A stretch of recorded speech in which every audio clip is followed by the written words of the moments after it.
Doctor Yunus অন্তর্বর্তীকালীন সরকারে বসতে না বসতেই একের পর এক তাকে বিভিন্ন জায়গায় চ্যালেঞ্জের সম্মুখীন হতে হচ্ছে। এইবার ডক্টর ইউনূস আসলে কি করবে? তিনি কি মহা বিপদের মধ্যে পড়তে যাচ্ছে? মার্কিন যুক্তরাষ্ট্র সঙ্গে ভারতের প্রধানমন্ত্রী নরেন্দ্র মোদী তার ফোনালাপ করেছেন। ফোনালাপে কি বলেছেন এবং সেটি তার টুইটার এক্স হ্যান্ডেলে সেটি পোস্ট করেছেন। কি কি আলোচনা করেছেন এবং কি কি বিষয়গুলো নিয়ে তিনি কথা বলেছেন বাংলাদেশের ইন্টারনাল বিষয়গুলো নিয়ে, সেটি আজকে আমরা শুনবো আমাদের নাইম আলী ভাইয়ের একটি ইউটিউব চ্যানেলের ভিডিও থেকে। চলুন আমরা তার ভিডিওটি দেখে আসি। চ্যানেলটি সাবস্ক্রাইব করবেন, পেজটি ফলো করবেন। আসসালামু আলাইকুম, আমি নাইম দক্ষিণ কোরিয়া থেকে। আচ্ছা, গেল প্রায় 18 থেকে 19 দিন আচ্ছা, প্রধান উপদেষ্টা পদে আসীন হয়েছে ডক্টর মোহাম্মদ ইউনূস সাহেব।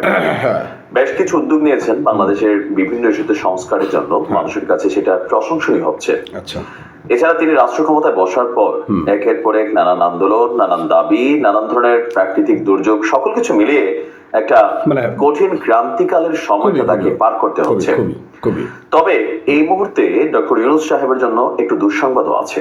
আচ্ছা, বাংলাদেশকে বৈশ্বিক মোড়লদের হাত থেকে রক্ষার জন্য, আচ্ছা, বাংলাদেশ যে আরো কারোর দাবার গুটি না সেইটাকে প্রমাণিত করার জন্য আরো কিছু শক্ত ভূমিকা সম্ভবত নেওয়ার সময় এসেছে। কারণ বাংলাদেশের প্রেক্ষাপট কি হবে, বাংলাদেশে কোন রাজনৈতিক দল ক্ষমতায় আসবে, সেটা বাংলাদেশে কোন রাজনৈতিক দল একটু ফেভার পাওয়ার দরকার, বাংলাদেশ কি ইন্দো প্যাসিফিক বা কোয়াডে জয়েন করবে, বাংলাদেশের হিন্দুরা কি আসলে অনিরাপদ, বাংলাদেশের হিন্দুদের সুরক্ষায় কি করা দরকার, এই বিষয়গুলা একান্তই বাংলাদেশের আভ্যন্তরীণ বিষয়। আচ্ছা, কিন্তু গেল বেশ কয়েক দশক যাবত বাংলাদেশকে নিয়ে খেলছে মার্কিন যুক্তরাষ্ট্র, আর একটা ইজারা দিয়ে রেখেছিল ভারত সরকারকে। আচ্ছা, তো পুরানা সেই যে দখলদারিত্ব বা বাংলাদেশকে যে কন্ট্রোলের যে একটা খেলা, সেখান থেকে ভারত কিন্তু বের হয়ে আসে নাই। দেখেন, গতকালকে মার্কিন যুক্তরাষ্ট্রের প্রেসিডেন্ট জো বাইডেন আর ভারতের প্রধানমন্ত্রী নরেন্দ্র মোদী বাংলাদেশ ইস্যুতে তারা কথা বলছে, ভালো কথা বলতেই পারে, কিন্তু কথা বলার পর মোদী যে টুইটটা করছে সেই টুইটটাতে আমার কাছে যথেষ্ট আপত্তিকর কিছু অ্যাক্টিভিটিস আমার কাছে মনে হয়েছে, যেটা বাংলাদেশ সম্পর্কে তাদের আসলে এই ধরনের বক্তব্য দেওয়ার সুযোগ নেই। আর এই বিষয়টা যেহেতু আমাদের অতীতের রাজনৈতিক সরকারগুলো তারা নানান কারণে মেরুদণ্ডটা সোজা করে দাঁড়াতে পারে নাই, কথা বলতে পারে নাই, অন্তত মোদী সাহেব ডক্টর ইউনূস সাহেব ক্ষমতায় আসার পর আমরা আশা করি বাংলাদেশ মেরুদণ্ড সোজা করে দাঁড়াবে। আমাদের দেশে হিন্দুদের নিরাপত্তা নিয়ে আমরা কারোর কাছে কৈফিয়ত দেওয়ার সুযোগ নাই, শুধুমাত্র আমাদের জনগণের কাজ ছাড়া।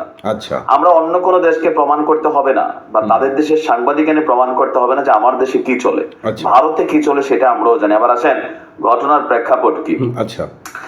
যুক্তরাষ্ট্র এবং ভারত বাংলাদেশকে নিয়ে যখন আলোচনা করে বুঝতে হবে এখানে প্রধান গুরুত্বপূর্ণ একটা ফ্যাক্ট হচ্ছে কোয়াড, ইন্দো প্যাসিফিক, যেটাতে বাংলাদেশ গত কয়েক দশক যাবত বাংলাদেশকে ঢোকানোর চেষ্টা করেছে, বাট বাংলাদেশ চীনের সাথে বৈশ্বিক রাজনীতির প্রেক্ষাপটে ওইখানে জয়েন করে নাই।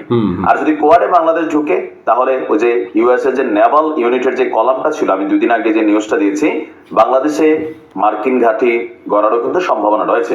আর এই বিষয়গুলোকে একটু শক্তভাবে হ্যান্ডেল করা দরকার। যুক্তরাষ্ট্রের প্রেসিডেন্ট জো বাইডেনের সাথে বাংলাদেশের বর্তমান পরিস্থিতি নিয়ে আলোচনা করেছেন ভারতের প্রধানমন্ত্রী নরেন্দ্র মোদী। গতকালকে নিজের এক্স হ্যান্ডেল মানে টুইটারে দেওয়া বাইডেনের সাথে আলাপের একটা বিষয় নিয়ে মোদীর পোস্ট ছিল, আজ মার্কিন প্রেসিডেন্ট বাইডেনের সাথে ফোন আলাপ হয়েছে, হতেই পারে। এই সময় ইউক্রেন পরিস্থিতি সহ আঞ্চলিক এবং বৈশ্বিক নানা বিষয়ে আমরা বিশদ মত বিনিময় করেছি, করতেই পারেন। এবার আসেন মেইন পয়েন্ট, বাংলাদেশের পরিস্থিতি নিয়েও আমরা আলোচনা করছি। বাবা, তুমি কেন আলোচনা করবা? তোমার কেন আলোচনা করতে হবে? তুমি কি আমাদের বস না মালিক সাচ্ছ, নাকি তোমাদের অধীনস্থ কোন রাষ্ট্র আমরা? এবং দেশটিতে দ্রুত স্বাভাবিক অবস্থা ফিরিয়ে আনার উপর প্রয়োজনীয়তার জোর দিয়েছি। মানে তোমরা কি করবা? তোমাদের যেটা করা দরকার, বিভিন্ন রকমের যে অ্যাক্টিভিটিস বাংলাদেশের বিভিন্ন জায়গায় যে কু করার চেষ্টা, এই বন্যার পানি খুলে দিয়ে গত 10 দিনে বাংলাদেশের অর্থনীতিকে ভেঙে দেওয়ার চেষ্টা, আনসারদেরকে নিয়ে খেলার চেষ্টা, আরো নানান ধরনের যে চেষ্টা চলছে, তোমরা সেগুলোতে ব্যস্ত আছো। তোমাদের দেশের মিডিয়া বাংলাদেশের পুরান ঘটনা নিয়ে, পলিটিক্যাল ইস্যুতে হিন্দুদের সাথে যে ঝামেলাগুলো ছিল, অতীতে 2-1টা বিচ্ছিন্ন যে ঘটনাগুলো ছিল, এবং কি বিভিন্ন দেশের বক্তব্যকে কাটপিস লাগায়া তোমরা তোমাদের একেবারে মিডিয়াতে বাংলাদেশ বিচ্ছিরি সম্পর্কে অবস্থা। যে অস্থিতিশীল পরিবেশ তৈরি করেছো সেটা তো প্রশ্নই আসে না। প্রশ্নই আসে না। তো তোমরা কোন প্রয়োজনীয়তা অনুভব করছো? আচ্ছা, রাইট। বলছে পাশাপাশি বাংলাদেশের সংখ্যালঘু বিশেষ করে হিন্দুদের নিরাপত্তা নিশ্চিত করার বিষয়ে আলোচনা হয়েছে। আচ্ছা। এমনকি এখানে ইন্দো প্যাসিফিক ইস্যু বা কোয়াড ইস্যুতেও কিন্তু আলোচনা করা হয়েছে। আচ্ছা। এখন দেখেন ভারত যুক্তরাষ্ট্র তারা কিন্তু একটা টিম আচ্ছা। আর বিপরীতে চীন এটার বাহিরের একটা টিম, রাশিয়া সহ আর যে অঞ্চলগুলো আছে।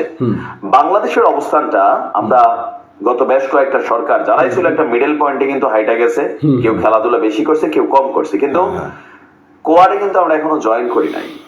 কোয়াডে জয়েন করার যে ইস্যুটা সেখানে আপনারা নিশ্চয়ই দেখেছেন, আমি গতদিন যে ভিডিওটা দিয়েছিলাম যে কোয়াডে জয়েন করলে ইন্দো প্যাসিফিক ইস্যুতে বাংলাদেশ কানেক্ট হলে সেক্ষেত্রে বাংলাদেশের যেই জলসীমা বা বাংলাদেশের যে সেন্ট মার্টিন ইস্যুটা আছে অথবা চট্টগ্রাম মাতারবাড়ি গভীর বন্দর ইস্যু আছে, বেশ কিছু জায়গা যেখানে সামরিক মহড়া চলতে পারে চীনের বিরুদ্ধে। তো চীন তো ভাই আগ্রাসী, চীন স্বাভাবিকভাবে এটা কখনোই মেনে নিবে না যে এখানে মার্কিনীদের আধিপত্য হোক অথবা এই অঞ্চলে আমেরিকার কোন সামরিক ঘাঁটি ক্রিয়েট করার সুযোগ। তো সবকিছু মিলিয়ে বাংলাদেশ এখন হয়ে গেছে মনে হয় যে খেলার ফুটবল। ভারতের মন চায় তারা খেলে, আবার ধরেন বি অনেস্টলি ডক্টর ইউনূস সাহেবের যেই সরকার ক্ষমতায় আসছে ভারতের বিরুদ্ধে আসলে আমজনতা আমরা যতটুকু অ্যাক্টিভ, আমরা যতটুকু সোচ্চার ভারত ইস্যুতে এখন তিনি কিন্তু খুব শক্তভাবে আই ডোন্ট নো ওয়াই ওইরকম কোনো ভূমিকা এখনো নিচ্ছেন না। আমাদের দুইজন উপদেষ্টারা কথা বলছে, সমন্বয়করা কথা বলছে, বাট ডক্টর ইউনূস সাহেবের উচিত ভারতের যে মোরলগিরির স্বভাবটা সেটাকে কিন্তু কন্ট্রোল করা। এটা যদি কন্ট্রোল করতে না পারে, ভারত যেমন আওয়ামী লীগ সরকারের গ্রাস করে ফেলছে নানান ভাবে কিন্তু গ্রাস করেছে দেশের ভিতরে আভ্যন্তরীণ বৈশ্বিক অনেক ইস্যুতে ভারতের চয়েস ছিল বাংলাদেশের চয়েস। তো সেই জায়গাটা থেকে যদি আমাদের এই নতুন সরকার বের হতে না পারে, ভারত মিত্রর বেশে হোক যেই বেশে হোক আইসা এই সরকারের উপর হাবি হয়ে যায়, তাহলে কিন্তু ঝামেলার দিকে করতে যাচ্ছে ডক্টর ইউনূস সাহেবের এই সরকার। ভালো কিছু করতে এসে সরকার চালানো আসলেই কঠিন, পরবর্তী সময় সমালোচনার শিকার হতে পারে। তো আমার মনে হয় যে ভারত ইস্যুতে বা মার্কিন যুক্তরাষ্ট্রের যে খেলার ইস্যু আছে বাংলাদেশ নিয়ে, ওইখানে কোনোভাবে আমরা এগুলোর মধ্যে জড়ানো যাবে না।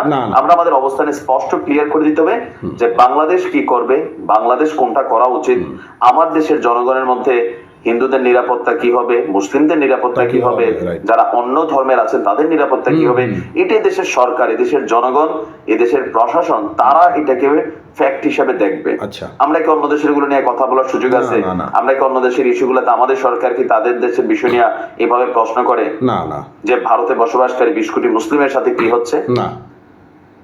তো আমার মনে হয় যে আরেকটু স্ট্রং হওয়া দরকার। ডক্টর ইউনূস সাহেব তিনি শান্তিতে নোবেল পুরস্কার পেয়েছেন, শান্তিতে বিশ্বাসী, বাট এই গুটিবাজদের সাথে খেলার জন্য তাকে মাঝে মাঝে প্রয়োজন হলে শক্ত হওয়া উচিত। আর ডক্টর আসিফ নজরুল স্যারেরও যে ভূমিকা আমার কাছে অনেকটা মানে কেমন জানি লাগতেছে, বি অনেস্টলি। সরকারে বসার আগে ওনার যে শক্ত ভূমিকা দেখেছি ভারত ইস্যুতে বা অন্যান্য ইস্যুতে, তো সরকারে বসার পর বিভিন্ন ধরনের সভা সেমিনার, তারপর হচ্ছে যে ধরেন মাঝে মাঝে ফেসবুকে বক্তব্য, এগুলোর বাহিরে কার্যকর যে ভূমিকাটা সেটা করতে বা আইন, এই যে আমাদের যে বিচার বিভাগ আছে বা তিনি যে আইন মন্ত্রণালয়ের দায়িত্বে আছেন, সেখানেও আরো অনেক কিছু দরকার। বা আমাদের বাকি যে উপদেষ্টারাও আছেন তারাও কিন্তু আসলে ওই রকম শক্ত কোনো ভূমিকা ভারত ইস্যুতে রাখছেন, এটা আমার কাছে স্পষ্টই মনে হচ্ছে। জনতার কথা বলছে, জনগণ আমরা কথা বলছি, but by government G to G সেগুলো হচ্ছে না। তো এগুলো ব্যালেন্স না করতে পারলে ডক্টর ইউনূস সাহেব ঝামেলায় পড়তে, ভারত হঠাৎ করে ফাঁসাই দিবে, আমরা তো দেখবো। তো শান্ত মানুষ, বাট একটু সচেতন হওয়া জরুরি।